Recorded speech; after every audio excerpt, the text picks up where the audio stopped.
Sagittarius Woman, The Wild Heart, Episode 2, Grounded Too Firmly. Chapter 1, Pages and Placeholders. The residency sat on a former apple farm where the barns were converted into studios and the trees still remembered how to hold light. Arya arrived with 2 duffels, one full of clothes, the other full of drafts that smelled like ink in airports. The coordinator gave her a key on a braided string and a map hand-drawn in green pencil. "Quiet hours after 10, the woman said. "Community dinner on Tuesdays, the rest is yours." The studio had a big window and a scarred desk with a row of brass thumbtacks pressed into its edge, like tiny fixed stars. On the first afternoon, as she measured the room with cautious enthusiasm, a man appeared in the doorway holding a toolbox. He knocked the jamb twice with his knuckles, a neat, polite sound. "Sorry," he said. "Maintenance, I'm Miles." He wore a navy sweater despite the mild weather, sleeves pushed to mid-forearm with a precision that didn't quite read as vanity. She stepped aside. He set the toolbox down, tightened a loose socket, and replaced a crooked hinge on the cabinet door. "It squeaks," she observed, amused, listening to the hinge's small complaint. "It did," he said. His smile was quick and private, like a comma in a sentence about to turn. "You're the writer in 4B. I read your application story, the one with the river that refuses to be named." She blinked. "You read applications?" He looked faintly sheepish. "I volunteer to copy-edit the acceptance packets. It relaxes me." Of course it did. The thought warmed her. "I'm Arya." "Welcome, Arya." He wiped his hands with a handkerchief so white it felt theatrical. Then he rehung her calendar. She hadn't planned to put it up, and straightened the tacks until the line was true. That evening she found him at the communal table, divvying roasted carrots into exact thirds. He asked about her work with a seriousness that felt like shade in summer. When she joked that her brain could sprint but tripped on fences, he listened until the joke ran out, then asked, "What's the fence here?" She surprised herself by answering plainly, "Self-doubt and boredom. I run from both." He nodded as if cataloging variables. "Then we can design for that." "We," she thought, amused and strangely comforted by the pronoun. She'd sworn off pronouns that implied merging, but something in his steadiness made the floor under her boots feel less like a springboard and more like an actual floor. They walked the orchard loops after dinner. He identified trees by bark, not leaf. He had a way of narrating without performing. At the top of the hill, the sky unfolded in the clean geometry of early spring. "I like this place," she said. "Everything seems to know what it is." "And if it forgets, there's a list somewhere," he said, deadpan. She laughed, and he filed the sound away. Back at her studio, she found that her chair had been subtly adjusted to a more ergonomic height. A note rested on the desk in orderly handwriting. "You were hunching. Consider your back a long sentence. M." She should have bristled. Instead, she sat and felt her ribs widen. The sentence lengthened. She wrote for 2 hours without checking a clock. At lights out, the orchard breathed through the window screen. She thought of last month's bell at the retreat, of a man who had loved like a tide, of a door she'd closed while sobbing in a dark car. Then she thought of a hinge that no longer squeaked and a note about sentences with vertebrae. She slept untroubled for the first time in weeks. Chapter 2, The Ritual of Enough. By the second week, Miles had a way of appearing precisely when she needed ballast. He knocked, waited for her come in, and asked, "What are you stuck on?" As if stuck were a technical condition solved by torque and the right size wrench. Sometimes it was. He'd point to a paragraph and say, "You're trying to land 3 planes on one runway," or "The image is working, you don't trust it yet." She'd argue on principle and then concede because he was right. He cooked with the same focused tenderness he brought to commas. Tuesday dinners became hours, though no one declared them so. He plated simply grilled trout, buttered potatoes, bitter greens dressed just enough, and poured wine with a practical, quiet hand. When she thanked him, he said, "It's soothing to get something exactly right," and she felt safe in a way that surprised and embarrassed her. They didn't kiss until the night the power flickered in a brief, polite storm. Candles made the long table theatrical. Someone played a record on a battery speaker that popped in the quiet like old fire. After dishes, he walked her to the studio with his phone flashlight cutting a neat cone through rain. At the door, neither of them made a speech. He said, "May I?" with a formality that might have felt archaic from anyone else. From him, it felt like oxygen. She said yes. Inside, their closeness was unhurried, deliberate, like a proof solved step by step. His hands were sure without being presumptive, attentive as if learning a map by fingertip. She met him with the same curiosity, a question followed by its careful answer. When her breath hitched, he paused to look at her not as a checkmark but as a calibration.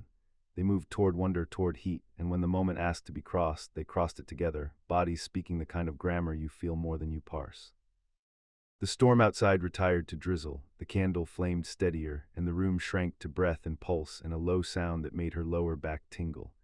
When they finally found stillness, it was a long exhale that felt like a solved line. After he tucked the blanket around her with a precision that would have read as fussy if it hadn't been so warm. "Your feet get cold," he said, as if he'd known them longer than an hour. She smiled into the pillow. "Detective." "I prefer observer," he said, amused. His mouth against her shoulder was an annotation, not a claim.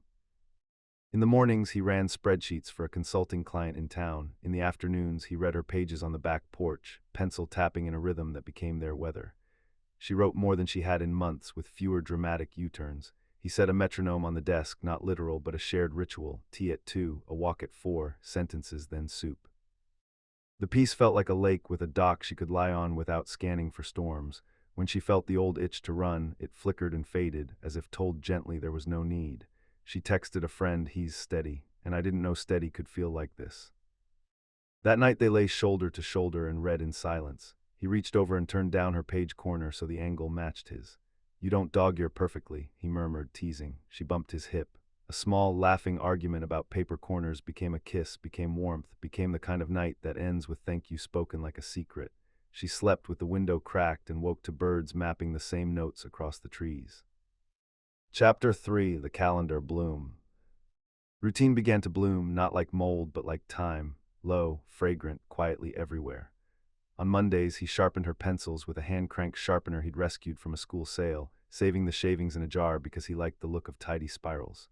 On Wednesdays, she made him leave his spreadsheets early, and they drove to the bluff to eat oranges with their feet over the edge, pith under nails, the world opening like a map. On Fridays, they pressed dough into a tart pan, his thumbs careful around the ridges, hers happy to smudge the edge just for joy. He sighed and straightened it. She let him. She wrote, the pages lengthened without drama, chapters clicked into place. In bed, their bodies learned a rhythm that fit the rest of the day, curious, attentive, a kind of exactness that still allowed surprise. Sometimes he traced her spine and said a line back to her that she'd written that afternoon. It startled her in a good way, to be known that closely and not asked to explain. But somewhere between the tart pan and the pencil jar, other kinds of precision crept in. "You tilt your mug when you pour," he observed, taking the kettle from her hand. "It makes the stream turbulent." He adjusted her frying pan to send her over the burner. He showed her how to fold the dish towels into thirds, fits the drawer better, and moved her boots from the entry to a small tray he'd placed silently by the door. It was small stuff, she told herself so. Small stuff done with love, and often it was. He packed her lunch with apple slices fanned and a sandwich wrapped the way delis used to wrap, square and snug. He read her sentences and underlined the ones that sang. He put a glass of water by her bed on nights she forgot. He also reordered her desk when she went for a run, neatly stacking draft pages she'd left to form a chaotic topography she liked to read as weather. "You'll find them faster this way," he said, pleased, and kissed the top of her head, already halfway down the hall with the satisfaction of a task done. At the Tuesday salon, she read an excerpt. People laughed in the right places, hummed in the quiet ones. After, Miles took her elbow gently. "Your timing on the third paragraph. If you pause one beat longer after the joke, the turn will land harder." She bristled, then smoothed it. "Noted," she said.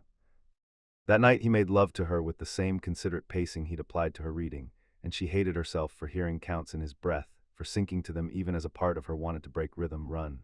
She didn't. The tenderness was real, the safety was exquisite. She fell asleep with his palm open, warm over her ribs, and dreamed of a line drawn straight and unbroken across a map, and of all the strange, necessary detours it refused to include. In the morning he pointed to her journal. "You write like you walk, diagonal when direct would do," he said, smiling.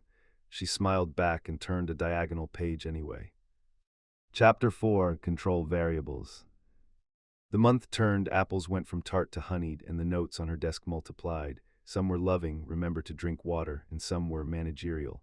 Try a 25-minute block instead of drifting. Your metaphors are mixing, pick a lane. Your jacket on the chair invites dust. She teased him at first. "I'll invite dust to dinner, see what it's like." He grinned, relieved. He'd felt her stiffen and wanted the joke as truce. But then, as if her joke had been an agreement, he expanded the roster of gentle corrections. "You're using the wrong knife. Your shoes will warp like that. That paragraph pretends to be mysterious. It's actually muddy." He wasn't unkind, the critique wasn't wrong, and she kept writing better for it, but a new sensation took root, the feeling of being proofread at the sentence level of her life. Once coming in from a run, flushed with a sudden idea, she reached for him, laughing to tell it. He kissed her forehead and said, "Shower first, your hair is dripping on the floor." She stopped, nodded, showered. The idea thinned. That night they curled on the couch. He tucked her feet under a blanket and massaged the arch with precise thumbs. Pleasure loosened her shoulders. She leaned back into him, half asleep as he read. When his hands moved, the touch was familiar and warm, their bodies finding the practiced grammar of them. He traced circles, kissed the place where her collarbone made a small valley. She turned, and their breaths braided. A practical tenderness gathered, then deepened. She closed her eyes to it, a yes in her throat, a low sound in his. And then in that close, lovely quiet, he murmured, "Slow, if you breathe from your diaphragm, you won't get dizzy."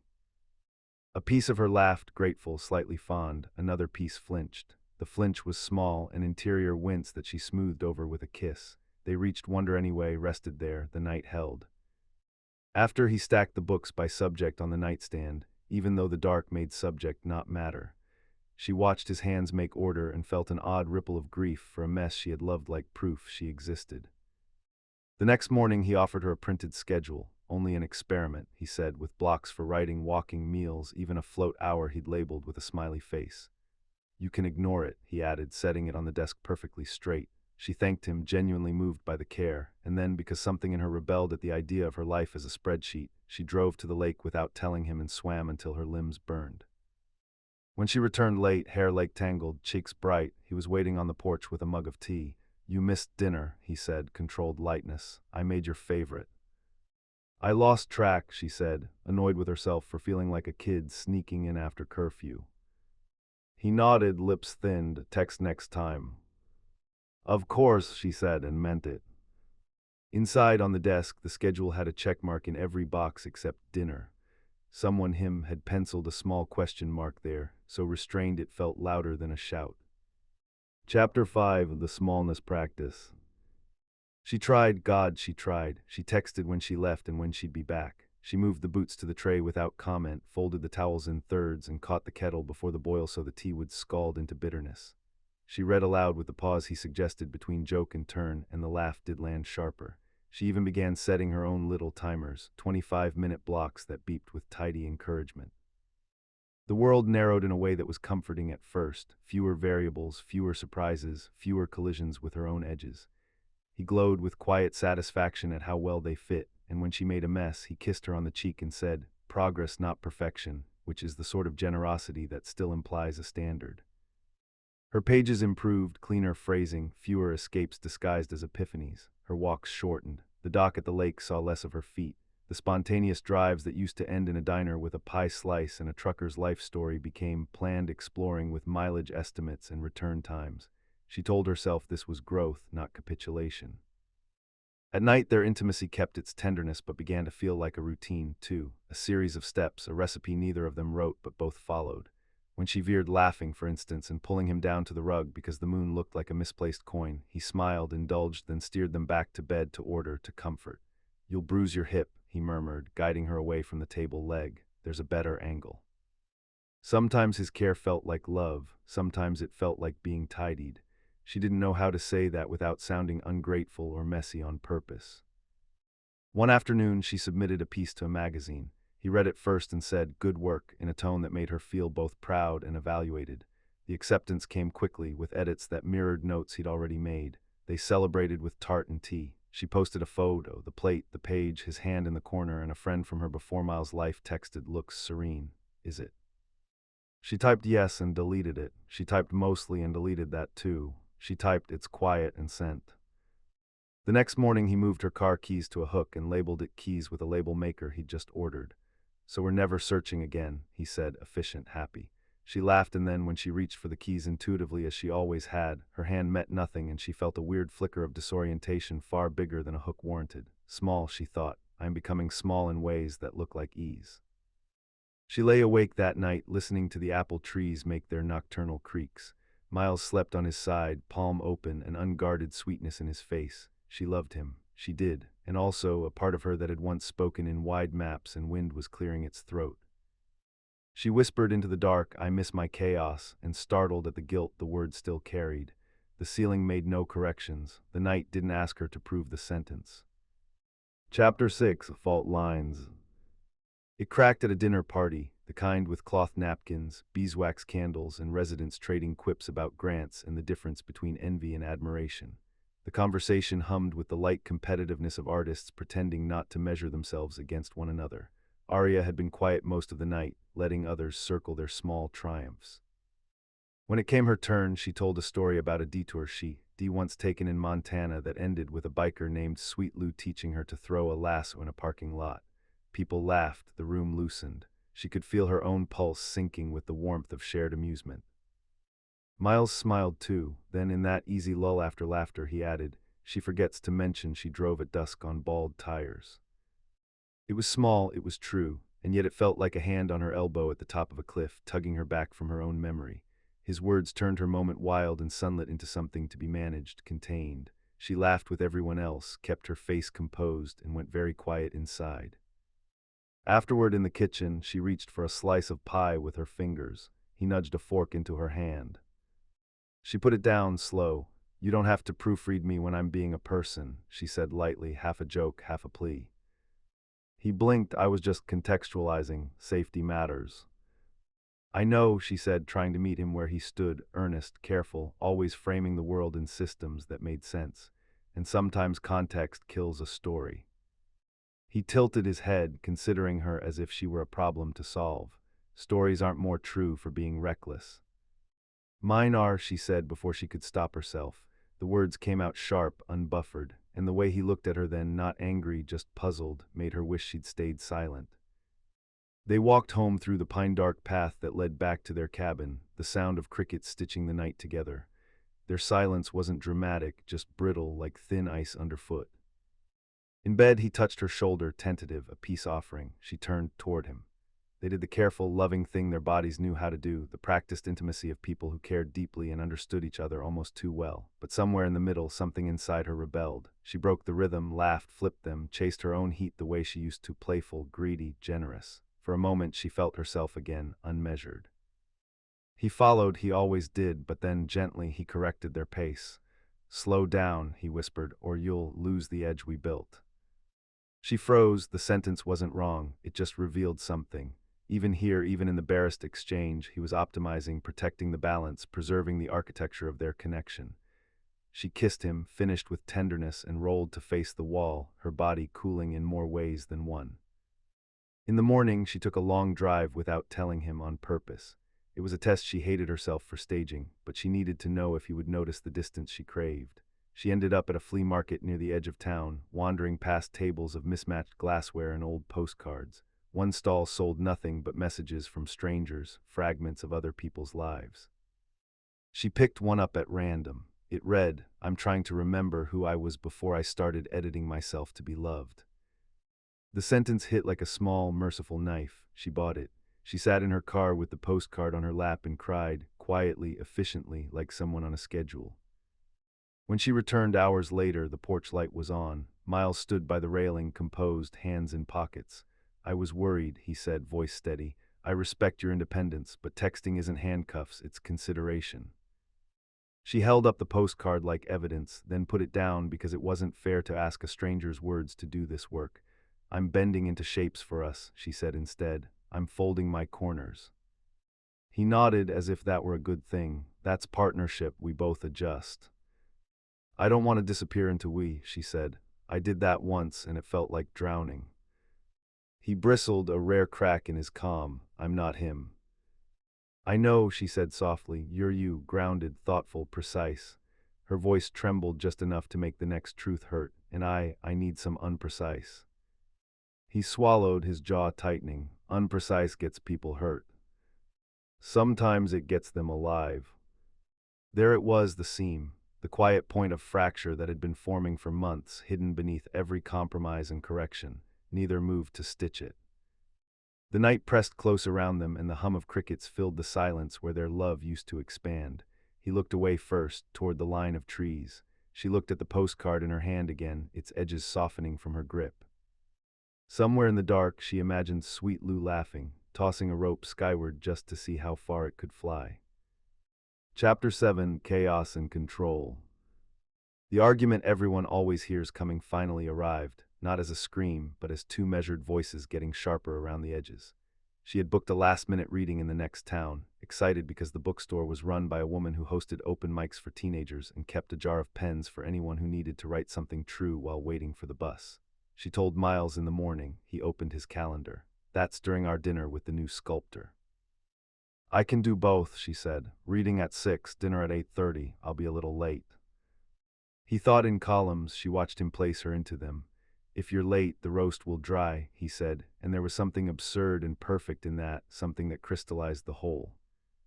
She laughed, tired, affectionate at the end of her patience. Maybe that's okay. He looked up, and for once the neatness slipped. This is what I mean, he said, voice low. You don't think about consequences. And you think about nothing else, she replied. You label the hook keys, and then you label me. I label behaviors, he said, jaw tightening. Because behaviors have outcomes, you are chaos. She flinched as if he'd tossed a pebble and hit bone. He saw it land and didn't take it back. Instead, he folded his arms, a barricade. You make messes and call it living. Her breath left in a sound that wasn't dramatic, just human. And you are control, she said, not to wound, but because it was the opposite shore of the same river. You make rules and call it love. His face shuddered. Rules keep us safe. Safe isn't the same as alive. Alive gets people hurt. We're repeating ourselves, she said, and the hopelessness in it felt like a small paper cut that kept finding salt. They stood, two good people with different operating systems, under the same apple tree that had felt like blessing in week 1. The light made clean patterns on the grass, indifferent to human categories. I can't be revised into legible for you, she said finally, steady. I'm not a draft you're rescuing from myself. And I can't live on the edge of your weather, he replied. I don't sleep if I don't know where you are. They looked at each other with the baffled tenderness of two animals that love and do not share a language. He reached for her, she stepped back. She reached for a joke, he didn't laugh. Will you stay for dinner, he asked, last attempt at habit as salvation. I'm going to the reading, she said, and after I think I'm going to pack. He nodded once precisely, as if noting a measurement. I'll put on water for tea. She almost laughed at the sweetness of that. She almost cried at it, too. At the reading, she stood in a circle of folding chairs and read a paragraph about a woman who refuses to name a river because naming sometimes feels like owning. Teenagers clapped with the honesty of people who haven't learned to pretend. She drove home through dusk with the window down, hair wild, heart very clean. Chapter 8, The Gentle Leaving. She packed in the late evening, not in a rush, not as a flight. Miles watched from the doorway with his hands in his pockets because if he held them anywhere else they would try to fix. He had made tea. It cooled between them, undrunk. I don't want to villainize you, she said, folding a sweater the wrong way on purpose and putting it into the bag anyway. You've been kind, more than kind. He swallowed. I don't want to make you a problem I failed to solve. His voice almost broke on solve, and she loved him a little for that admission. They sat on the floor among folded clothes and receipts from the diner with the good pie. He reached for her hand and she let him. It wasn't a truce so much as a recognition. We tried honestly. We met as ourselves and then tried hard to be versions that would fit. The fit was real. It was also a making small. I think I'm good at loving in sentences, he said after a long quiet. Clarity, subject, verb, object. You're more like a field note. She smiled, genuinely. Field notes change the next time you walk the field. He nodded, I know. They moved the last box to the car. At the porch, he straightened the mat without thinking. She watched the motion and forgave him for all of it, the same way she hoped he forgave her for leaving dishes in the sink when she needed to run. They hugged. It was brief and exact, and then not brief, and then too long. They let go mechanically, like people stepping off a treadmill. At the door, he said, will you text when you get there? It was habit. It was also love. I will, she said, and she meant it. Consideration isn't handcuffs, she thought, hearing his best argument in his best voice. It was always the insistence that made it a chain. She drove, the orchard receded, green dissolving into road. She cried, then smiled, then sang nonsense at a green light just because she could.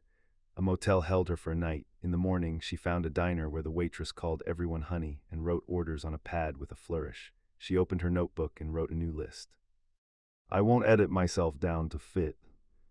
I won't demonize structure or worship it. I will choose people who can watch me run and not panic. Texting Miles, she wrote, arrived. Thank you for everything you taught me. I wish you steadiness that feels like freedom, not control. He wrote back, thank you for the chaos that turned out to be curiosity. Be safe. She almost replied with a lecture about safety and aliveness. Instead, she sent a photo of the pie and a small orange heart.